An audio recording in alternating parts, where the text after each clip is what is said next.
Hola a todos y bienvenidos a Historia a la Mano.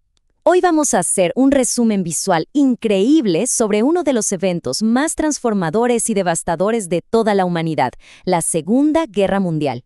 Como somos un canal nuevo, de verdad nos ayudaría muchísimo que le den al botón de me gusta y se suscriban. Y recuerden que este video lo hacemos especialmente para nuestros seguidores que prefieren tener toda la historia más condensada, directa al punto y explicada en un solo video. Créanme, este va a ser un viaje bastante intenso. Así que, comencemos. Para organizarnos bien, hoy dividiremos esta historia en 5 grandes partes: las semillas del fuego, la guerra relámpago, el giro de la marea, la caída del Reich y finalmente el legado y costo.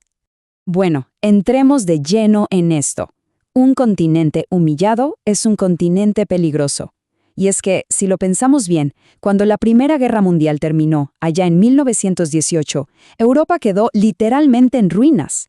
Y de esas cenizas, la verdad es que no nació una paz duradera, sino un resentimiento gigantesco. Esa paz tan frágil era como una bomba de tiempo, el terreno perfecto para el desastre que se venía. Parte 1. Las semillas del fuego.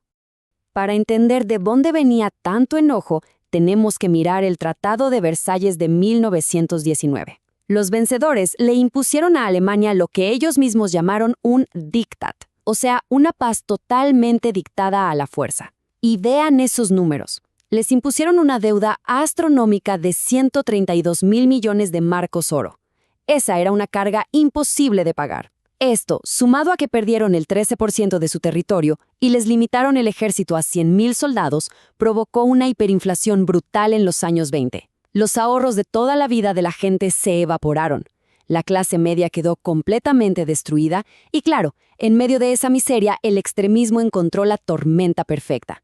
Y es justo ahí, en medio de esa terrible crisis de la República de Weimar, donde Adolf Hitler vio su oportunidad de oro y supo explotarla a la perfección. Él empezó a apelar a estos mitos de que Alemania había sido traicionada desde adentro, promoviendo la supremacía racial, y bueno, el movimiento creció como la espuma. Para principios de 1933 ya lo habían nombrado canciller y en menos de 2 años hizo pedazos todas las libertades democráticas. Prohibió los demás partidos, creó una policía secreta y armó un estado totalitario implacable. Alemania se estaba preparando para la guerra a toda velocidad, mientras el resto del mundo solo miraba, tratando de apaciguarlo para evitar otro conflicto.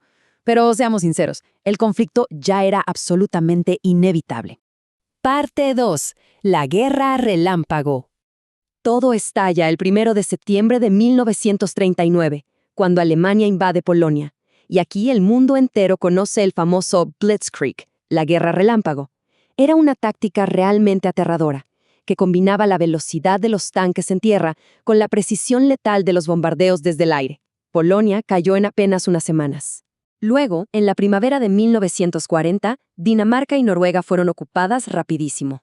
Y Francia, esa supuesta fortaleza impenetrable, colapsó por completo en mayo cuando los alemanes atravesaron con sus tanques la región de las Ardenas. Fue una velocidad sin precedentes. Naciones enteras simplemente desaparecían del mapa bajo la bota del eje en cuestión de días. Con casi toda Europa continental en manos de Hitler, Gran Bretaña se quedó literalmente sola. Nunca en el campo del conflicto humano tanto debió tanto a tan pocos. Esas palabras de Winston Churchill tienen un peso histórico inmenso. Y es que la batalla de Inglaterra fue el primer gran conflicto que se peleó exclusivamente en el cielo. La Fuerza Aérea Británica, la famosa RAF, aguantó mes tras mes los embates de los alemanes durante el verano y otoño de 1940. Y gracias a esos valientes pilotos que le negaron la supremacía aérea a Alemania, Hitler sufrió su primera gran derrota estratégica y tuvo que cancelar la invasión a la isla. Parte 3. El giro de la marea. Ahora, si hablamos de exceso de confianza y arrogancia militar, la Operación Barbarroja se lleva el premio. En junio de 1941, a Hitler se le ocurre romper su pacto de no agresión y atacar nada más y nada menos que a la Unión Soviética. Imagínense. Estamos hablando de 3 millones de soldados cruzando un frente de casi 3.000 kilómetros. Es literalmente la operación militar más grande en toda la historia de la humanidad. Al principio lograron avances increíbles, capturando a cientos de miles de soviéticos, pero se estaban metiendo en un territorio inabarcable, justo a tiempo para toparse con un invierno ruso implacable que congelaría sus aspiraciones. Y el momento decisivo en ese frente oriental ocurrió en el verano de 1943, en la monumental Batalla de Kursk. Después de que los alemanes perdieran en Stalingrado, intentaron desesperadamente recuperar la iniciativa. Pero sorpresa, los soviéticos ya los estaban esperando con kilómetros de defensas súper profundas. Fue el choque de tanques más colosal que se haya registrado en la historia, con cientos de máquinas disparándose a quemarropa. Después de Kursk, la capacidad de los alemanes para atacar en el este quedó destruida para siempre. A partir de ahí, el Ejército Rojo fue el que dictó el ritmo, empujándolos sin piedad hacia el oeste. Mientras tanto, del otro lado del mapa, se estaba cocinando un asalto gigantesco, el famoso Día D.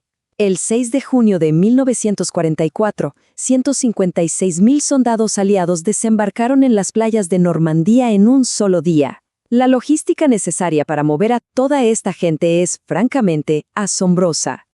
Y ojo, esos soldados no iban solos, contaron con el apoyo directo de 11.000 aeronaves que cubrieron el cielo para asegurar las playas. Con toda esta fuerza masiva, los aliados occidentales por fin lograron afianzar su posición en Europa, abriendo de una vez por todas ese frente occidental que a Alemania tanto le aterraba. Parte 4. La caída del Reich. Ahora, lo verdaderamente interesante de esta diapositiva es ver cómo Alemania quedó atrapada en una especie de tenaza geográfica implacable. Fue una presión doble. Por un lado, en el este, la gigantesca operación Bagration de los soviéticos estaba borrando del mapa a 28 divisiones alemanas. Y por el otro lado, en el oeste, las fuerzas de la operación Overlord ya habían liberado Francia y venían empujando rapidísimo hacia la frontera alemana en el río Rin. El territorio controlado por el eje se estaba encogiendo día tras día. Y claro, este avance imparable terminó en el escenario más sombrío y caótico posible, la Batalla de Berlín, en abril de 1945. 2,5 millones de soldados soviéticos asaltaron la capital peleando literalmente calle por calle, edificio por edificio. Con la ciudad envuelta en llamas, reducida a escombros y los soviéticos a escasos metros de su búnker, Hitler decidió quitarse la vida. A los pocos días, el 8 de mayo, Alemania firmó la rendición incondicional. Europa, por fin, podía respirar de nuevo. Pero, lamentablemente, la guerra mundial todavía no se acababa. El conflicto en el Pacífico continuaba con una ferocidad inaudita, lo que obligó a tomar decisiones que cambiarían el curso de la historia para siempre. Ahora soy la muerte, el destructor de mundos. Estas palabras tan escalofriantes del padre de la bomba atómica marcan un antes y un después. La ciencia había logrado desatar una fuerza inimaginable y el amanecer de la era nuclear estaba justo frente a nosotros. Para evitar lo que se proyectaba como 1 millón de bajas si se hacía una invasión terrestre a Japón, se tomaron medidas extremas. En agosto de 1945 se lanzaron 2 bombas atómicas sobre las ciudades de Hiroshima y Nagasaki. La destrucción fue instantánea, borrando decenas de miles de vidas en segundos. Ese nivel de horror, nunca antes visto, forzó finalmente al imperio japonés a rendirse. El 15 de agosto se hizo el anuncio, y con eso, por fin terminó el conflicto más sangriento a nivel global. Parte 5. El legado y costo. Cuando vemos los números de esta guerra, la verdad es que te dejan helado. Hablamos de entre 70 y 85 millones de muertos, lo que era más o menos el 3% de la población mundial de esa época. Pero ¿saben qué es lo más doloroso? La enorme proporción de bajas civiles. La gran mayoría de esas víctimas no llevaban uniforme. Fueron personas comunes que perdieron la vida bajo los bombardeos, por hambrunas, y millones de inocentes que fueron sistemáticamente exterminados en el absoluto horror del Holocausto. Es una tragedia humana a una escala casi incomprensible. Sobre todas esas cenizas, un mundo completamente exhausto intentó crear instituciones para asegurar que algo así no pasara nunca más.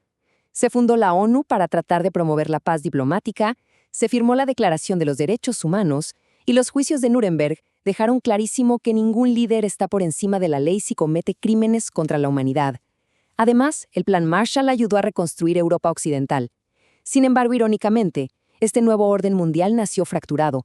Esa alianza que derrotó al fascismo se dividió casi de inmediato en 2 bloques enfrentados, haciendo caer el telón de acero y marcando el inicio de la prolongada Guerra Fría. Para cerrar este recorrido visual, quiero dejarles esta frase tan poderosa de Bertrand Russell. La guerra no determina quién tiene razón, solo quién queda. Nos invita a una reflexión súper profunda. A pesar de todo ese poder militar, de toda la destrucción y el avance tecnológico de esos años, lo que nos quedó fue un mundo lleno de cicatrices. Es una advertencia sobre lo peligroso que puede ser el extremismo y la intolerancia, algo que debemos vigilar continuamente. Bueno, esperamos que este video les haya encantado. Recuerden darle like y suscribirse a Historia a la Mano para seguir apoyando este canal nuevo y poder traerles muchos más de estas explicaciones altamente condensadas en el futuro. Hasta la próxima entrega.